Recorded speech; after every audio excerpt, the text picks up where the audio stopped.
9 વર્ષ આવી ગયું તો પણ હજી ઘણા બધા લોકોને છે ને જીવતા નથી આવડ્યું. હજી જૂના વર્ષમાં જ છે, હજી ખોટા વ્યક્તિઓ પાછળ પડે છે, હજી મગજ ઉપર ખોટો ભાર લઈને ફરે છે. એટલે મેં નક્કી કર્યું કે આ વખતે મિસ્ત્રી ટીમ આ બધા વ્યક્તિઓનો કરશે પુનર્જન્મ. આવી રીતે એવી કઈ વસ્તુ છે જેને તમારા નવા વર્ષમાં લઈ જ નથી જવી, તોડી કાઢવી છે? ફેમિલી તરફથી જે ફ્રીડમ માટે ફાઇટ કરવી પડે છે ને એ મને તોડવી છે. એટલે તમારે કઈ વસ્તુ નથી જોઈતી? બંધન. બંધન.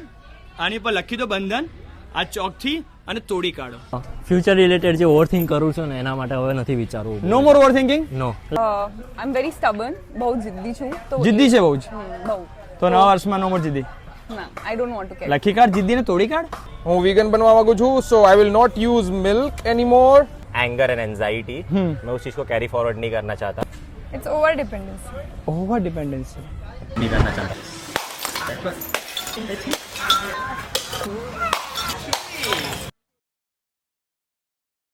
તો જોયું ને, આજે દેખાય છે ને આ બધો ભાર હતો અમદાવાદીઓનો, ખોટા ઇમોશનનો, ખોટી વ્યક્તિનો, ખોટી આદતોનો.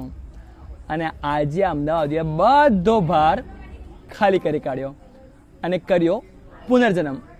તમારે પણ પુનર્જન્મ કરવો હોય અથવા મૂવ ઓન કરવો હોય ને તો આ 31મી ઓક્ટોબરે આવી જજો તમારા નજીકના સિનેમાઘરોમાં મિસ્ત્રી જોવા.